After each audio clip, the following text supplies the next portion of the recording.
oh, the people are too damn woke. That wasn't a. She did not run a great campaign, and you're going to keep losing if you insist that she ran a great campaign. I'm saying, look, there was no model for the campaign that. All right, folks, let's dive right into the swirling cauldron of political turmoil. So here's the thing. Bill Maher, well, he's basically ripping the Band-Aid off, exposing the raw wounds of Kamala Harris's campaign failings. And, I mean, it's not just a small hiccup we're talking about. Immigration and inflation, two massive issues that were kind of just, ignored. The economy's been rough and people are feeling it. Rising grocery prices, skyrocketing rent, and wages that can't seem to keep up. It's all hitting home, and Harris's campaign seemed out of touch with that reality.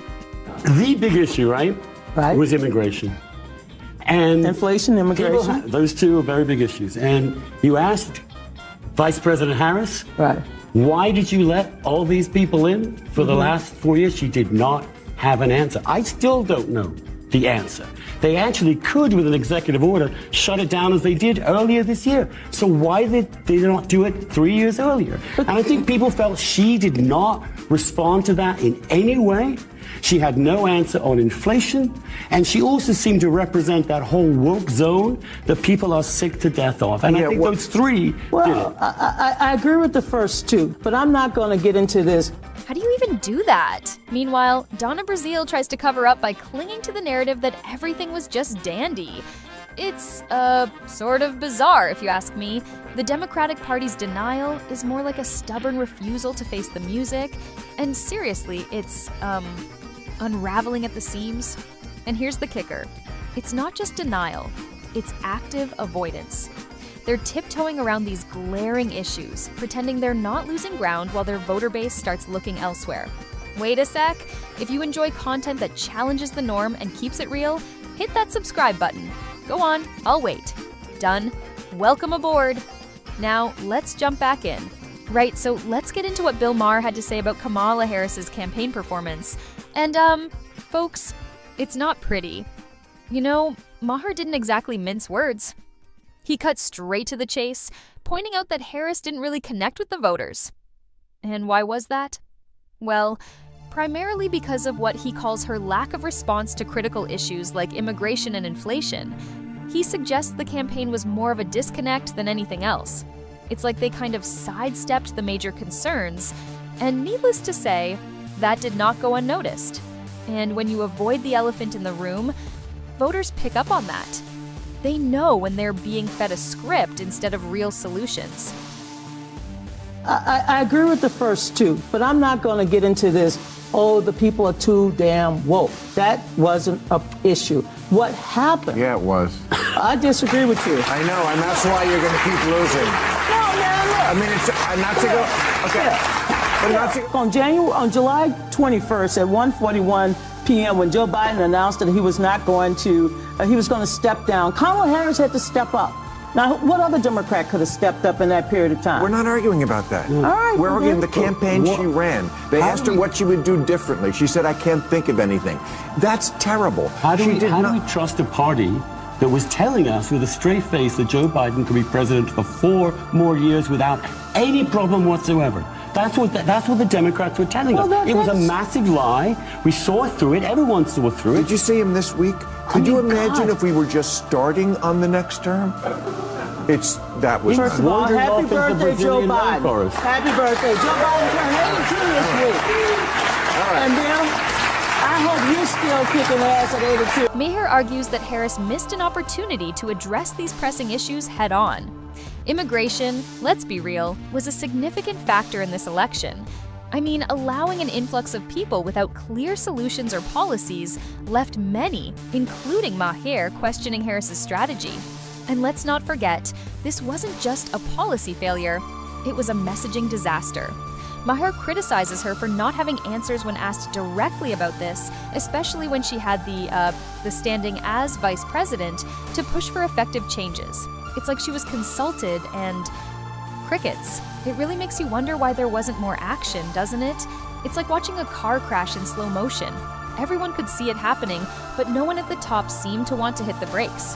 Harris' response to inflation, or the lack thereof, also drew heavy fire from Maher. He pointed out how this was a big issue, weighing on the minds of Americans who were already struggling with rising costs. Yet, the campaign never fully confronted it or, offered concrete solutions. And, well, it's hard to resonate with voters when you're virtually silent on things that matter to them the most. Maher, whose no-nonsense approach really, shined here, made it clear that silence isn't always golden. The price of gas, the cost of housing, the strain on middle-class families, these are real, tangible issues, and the campaign's unwillingness to address them was glaring. And then Maher didn't hold back when discussing Harris's representation of what he calls the woke zone. Right?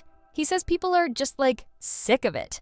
According to Maher, the overemphasis on politically correct rhetoric instead of practical solutions was just another nail in the coffin for her campaign. It seems like many voters felt alienated rather than supported. Maher believes that this disconnect with the grassroots base led to Harris not resonating with the electorate, kinda like being sold something you don't want, or never actually asked for. And honestly, there's something to be said about this. When a campaign feels more like a lecture than a conversation, people tune out. Patrick resident at Yale University, Amanda Calhoun, recently told Joy Reid it's okay to cut off family members if they voted for Trump and tell them, I'm not going to be around you this holiday. Oh, how pure. It's like not letting certain people sit with you on the bus.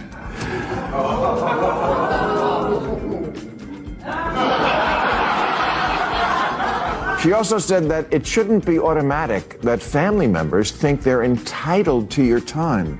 She said that's just a societal norm. Family. Who do they think they are? Family? I mean, think about that. A mental health professional advising people to isolate during the holidays. And don't forget to drink too much and put on weight.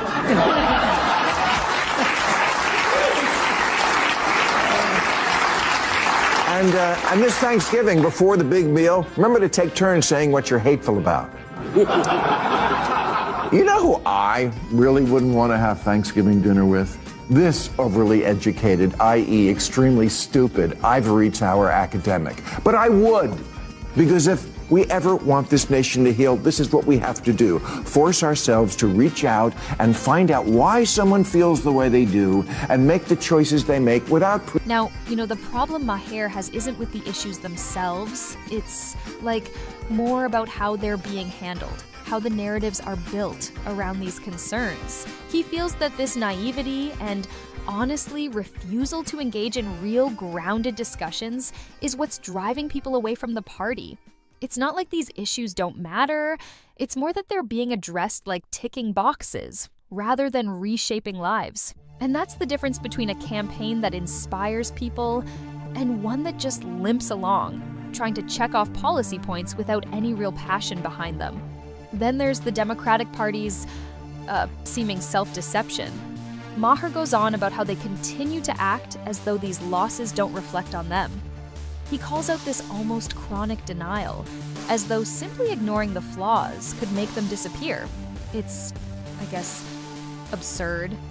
By doing so, they are repeating the mistakes of the past and, it's hurting their credibility.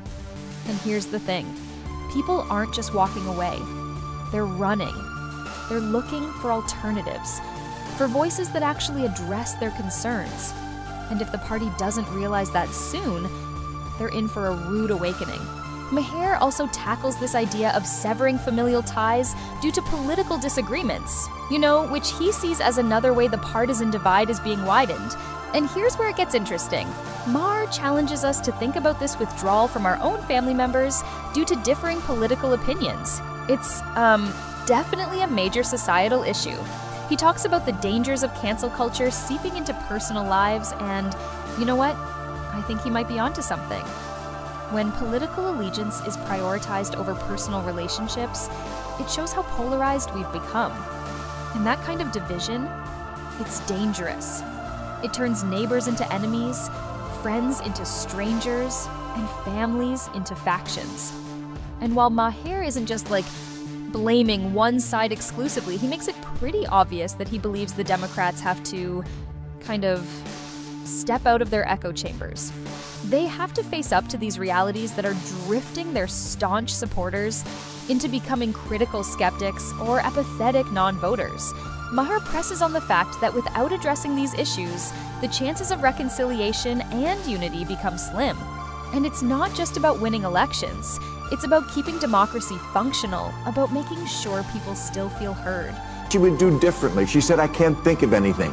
That's terrible. How do we trust a party that was telling us with a straight face that Joe Biden could be president for 4 more years without any problem whatsoever? That's what the Democrats were telling us. It was a massive lie. We saw through it. Everyone saw through it. Did you see him this week? Could you imagine if we were just starting on the next term? That was First of all, wandered off happy into the birthday, Joe Brazilian Biden. rainforest. Happy birthday. Joe Biden turned 82 this week. And Bill, I hope you're still kicking ass at 82. By challenging his audience to engage with differing opinions instead of cutting ties, he's advocating for an America that prioritizes dialogue over discord. It's a call for us to look at each other as, kind of whole people, rather than ticking a box that suits our labels. Politics shouldn't be about dividing people, it should be about finding solutions. All right, folks, what do you think about all this? Do you agree with Maher's scathing critiques? Drop a comment below with your thoughts. We'd love to hear your take on this crazy political landscape.